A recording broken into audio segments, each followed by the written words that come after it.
Well, hello, everybody out there in internet land. This is Robert, and welcome to the Amazon Gold Standard Podcast, presented by Breetly, where we've managed over 500 million in sales for our clients, and we've managed tens of millions in advertising spend. Hit us up, breetly.com, if you ever have any questions. So today I have with us Jake, not from State Farm.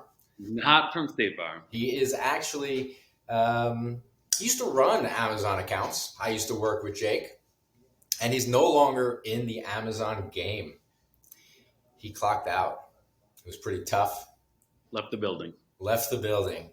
So just wanted to go through with everyone at home, go over the issues, go over some of the problems, some of the fun stuff that we've had, some of the good times, and reminisce, and maybe be able to learn some things.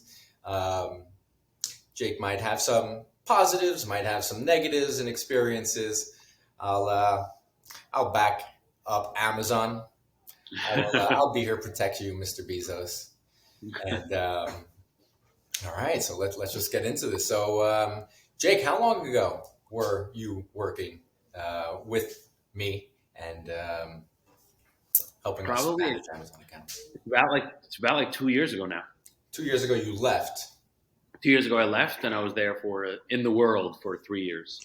in the Amazon ecosystem. Yeah. Nice, 3 years. And what would you say? What was the time that you experienced in that 3 years, if you were to sum it up in one sentence? One phrase. I'll choose one phrase. Tug of war. Oh, yeah, okay. Tug of war, that's a good one. Obviously, there's so many different places you can be tugging of war. But what did you tug? What was the problems with your tugging? I would say it was a three-way tug of war between us, between our clients, and Amazon. Yeah. Amazon having the strongest force in that game of tug of war. Yeah, well, they're always they rule the world, man. They're always gonna come out on top. Yeah, but I mean, they're the older brother playing with two younger brothers. Like, they don't want to just immediately win. They want to like pull just enough to keep you in the game. And they're hopeful that you might win if you pull hard enough. You gotta, when your big brother's beating you up, you gotta that's a time where you innovate and you learn, Yeah, and that's where you're gonna build up your strength, and that's what to and that little chance that they give you, you got to just take that chance, take that small window you're given, and burst through it. I mean, competition is cutthroat. Everyone's looking at ways to save and make money. Why should Amazon be any different? Just like the sellers out there. I mean, everything's going up in fee. Everything costs more money. Real estate only goes up. So whatever storage fees or whatever Amazon's charging, I mean, they got to pay. Yeah. They're still billions of dollars in the negative. Yeah, That's a little crazy. So what were you doing before you were working at Amazon, before you got into this game? I was teaching. Teaching? I was teaching. So I'm sure plenty of the clients, that was a teaching process also. So it's not like... Yeah, no, for sure. Definitely my experience from teaching came in handy when dealing with clients, for sure. Is there... It's not something they automatically understand, so they also need some learning curve. What was some of the issues that you were facing? I mean, obviously you don't need to name any names, but when you're teaching, I mean, what was the hardest part of your job? And what was like the most satisfying part? I mean, which one are we talking? Hardest part or most the hardest part? I like the tough questions. I'd say clients understanding that putting it on Amazon does not automatically equal somebody buying it. Yeah.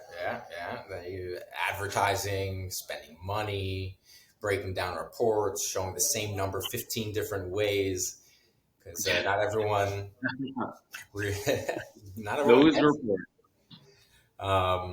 And did you get any joys from helping sellers and teaching them? Did it ever feel like you ever get a pat on the back? Like when you're working for people, do you really get pats on the back, or is it this is what I expected? Thanks for giving me what I was expecting, and like no. I would take it a step further, and it's mostly still not enough. Oh, no matter, there's never enough. Like as a parent, my Which is, children are not listening. Okay, well, let me work with you, and then they forget everything a minute later. but anyway, I mean, when selling on Amazon, it should be nothing is ever enough.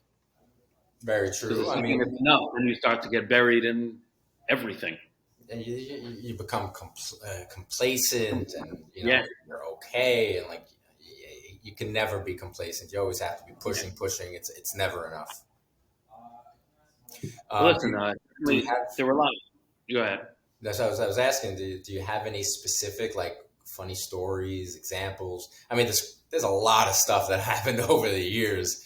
Um, anything Enough to you write want books to about. share? Anything you know, clean maybe, kosher, and acceptable for children to listen to. I mean, any experience, any story that you can share, anything that stayed with you over the years that you're just never gonna forget.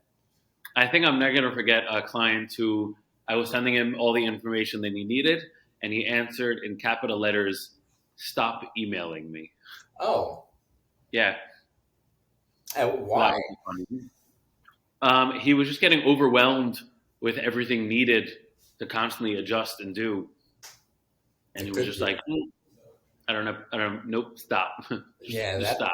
that's very tough. I mean, when it comes to sellers, I mean, if they're not even the ones doing the work, the people who hold the account and they hire individuals to run their company on Amazon or just to help out, if they can't handle the whole thing themselves, which most of the Yeah, time it's not a one person job here. There's a no, lot. definitely, and So I mean, even for the small part that they still need to do is hard for them to handle it's because not Amazon has a lot of regulations, and you got to do everything by the book. it's not easy, and it's not for everybody. Yeah. Um, were you with me at the trade show when we went to a trade show? Were you at the moms and dads event? No, I actually was not able to go to that. I think I was away for the moms and dads events, Oh which I yeah, have you went huge away regret. for 2 weeks. Huge regret. You drove across country from Cali to New York. That's That was right. a good time. Yeah, we were missing you. Although I still regret missing that event because it sounded great. It was. We had a lot of fun times. We're actually going to another event in September. We're getting a booth at the White Label Expo in the Javits Center. You should come by. I don't know if you're going to be in school. Nice. Oh, so you went back to teaching, right? We went back to teaching, correct? I'm So in my classroom right now. oh, nice. You can never get away from it. Nope, definitely not. I'm loving it. Good to be back. Do you see much comparison between clients and children? Yes. I also see I also see a comparison of emails coming through. I was like, oh, thank God I'm out of that world. I can stop getting emails from clients, but the emails still pour in. Any job you get right now, everyone's just email happy. Oof. Yeah, I mean, technology didn't really help us at all. It helped No. us do something. It just got us more entrenched in business. Yeah. So Because you yeah, can you missed a lot, Jake. You missed a lot. A lot has changed on Amazon since you've left. Inventory oh, wow. restrictions. They don't want to become a warehouse. They just want you to keep like 8 weeks worth of supply. I had a guy who obviously before all these changes, they didn't even announce this change. They just threw it on people. He had Sounds like all right. 500,000 units at FBA. Yeah, look at those eyes pop open. 500,000 units at FBA. And that inventory restriction, they were just using it as a warehouse. And Amazon basically said, I'm not a warehouse anymore, just short term storage, have enough of supply for 4 to 8 weeks. Um, and it took them around 5, 6 months to be able to sell through that inventory to allow them to ship back into Amazon. And that Wow. all happened right at the start of, well, it happened at the start of in the second quarter, but they were not allowing any exemptions, and it was going all the way into the fourth quarter. So people, even for Christmas time, they were freaking out. They weren't able That's to what I was get going to ask. the top selling SKUs in. How does that work? I mean, how does Amazon say you could only send them this much when something we know that is going to go crazy at a certain time? That was the problem, all these top sellers. But Amazon came through at the end, And for the fourth quarter, they bumped up everybody's inventory storage, regardless of their sales rate. But Okay. on a weekly basis, that number that you're allowed to store there changes based off the last week and last trailing like 12 weeks worth of sales. Wow. Yeah, so they killed everybody, and then fees raised. They're constantly raising fees. Mm-hmm. So much changing, man. And the advertising ecosystem, everybody. Cost per click's gone up. It's really tough. I mean, how? Of course, every seller is doing it. And we got to find that you have to find the next thing, the next way to advertise. So, I mean, did you do much like sponsored brands or anything like that? Yeah. Sponsored brand was really so much hit or miss. Yeah, it is. But I bet you didn't know this one. So check this out. So if you have sponsored brand, it could be your own brand or a license. But one thing Amazon doesn't really say, it's actually written different ways in different places. It's kind of hard to update every document that Amazon makes. So they're not always able to update everything. But so if you do sponsored brands, and let's say your brand is Disney, right? Then the sales that are attributed to sponsored brand, you would think that all those sales come from you, right? It could be same SKU or other SKU. And if the other SKU, it's not the one that they purchased, that whole thing. But actually, no, Amazon, it's a little vague, and you won't hear a lot about it on podcasts or anywhere written.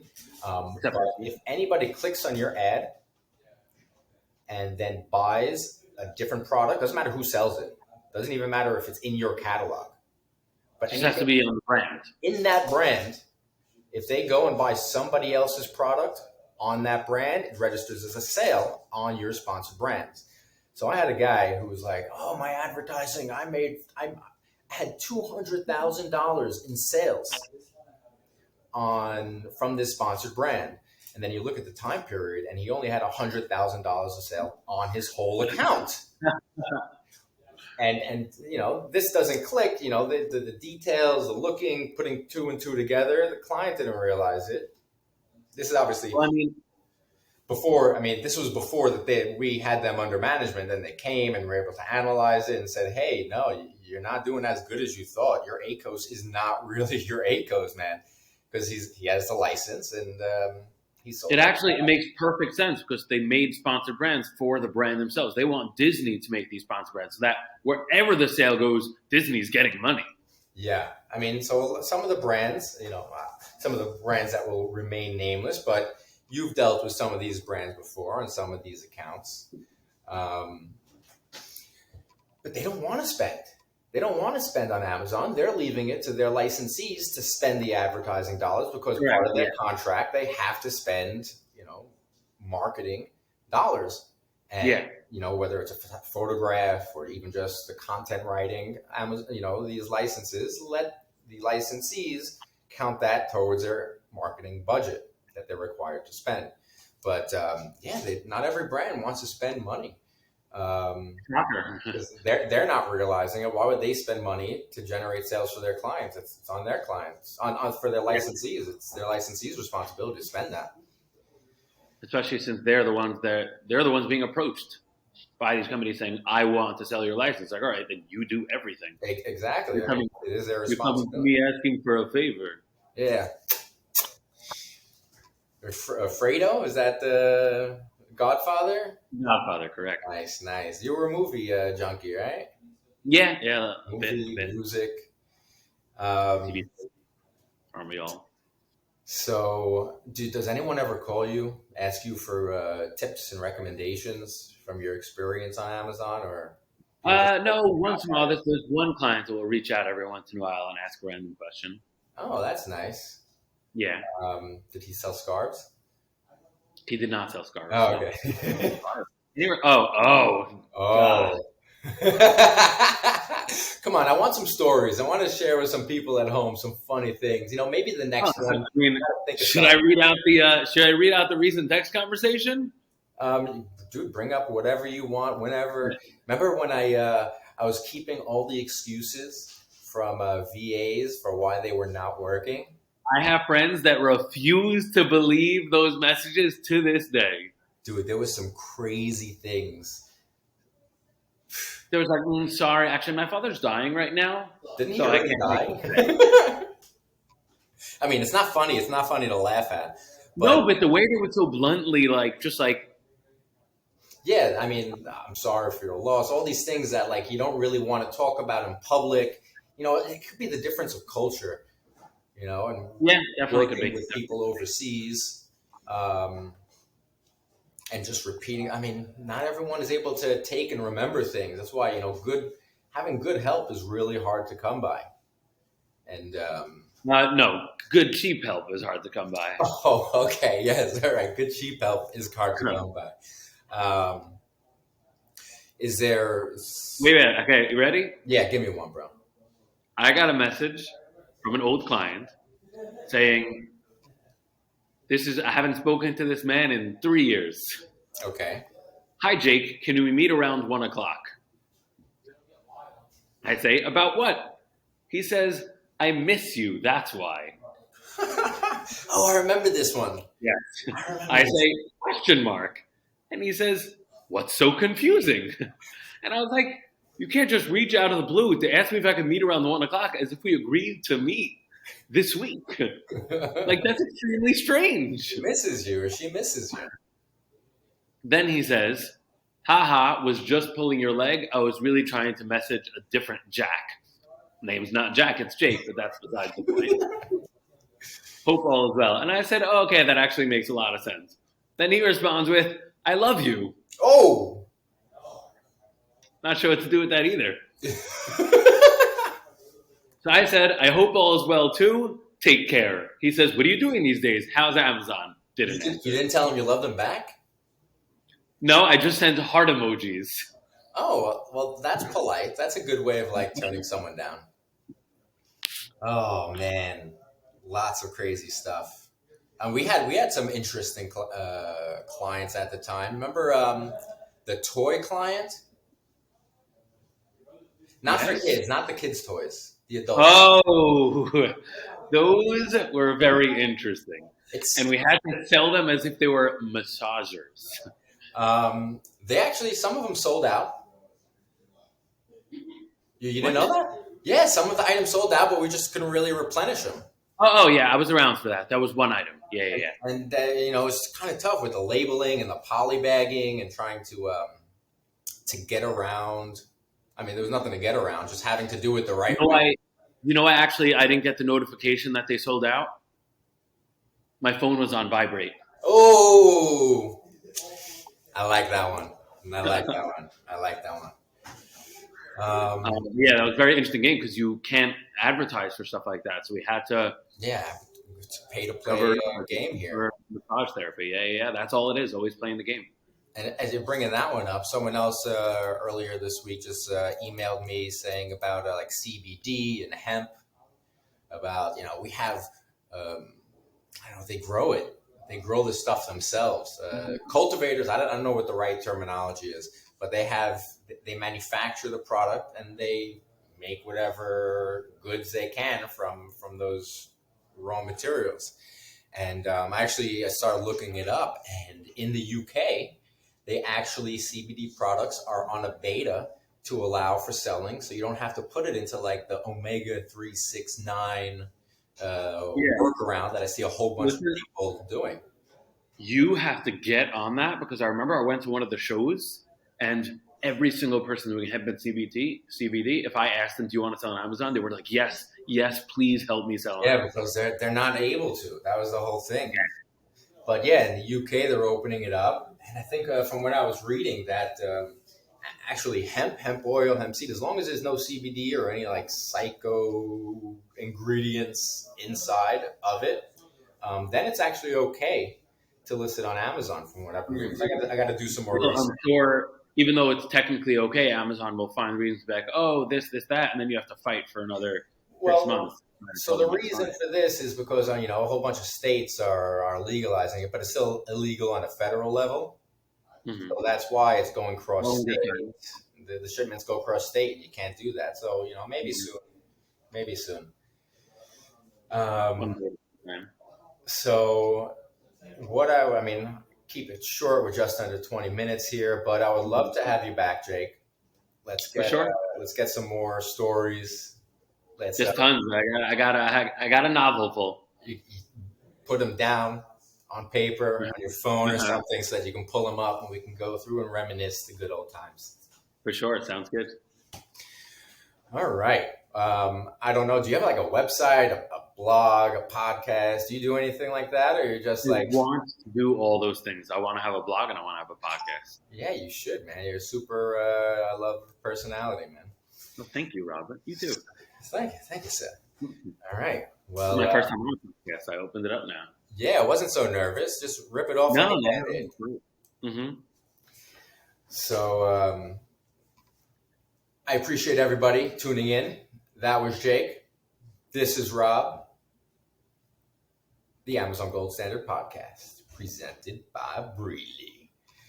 Come back on. I'll see you again soon. Have a great week, everybody. Bye bye.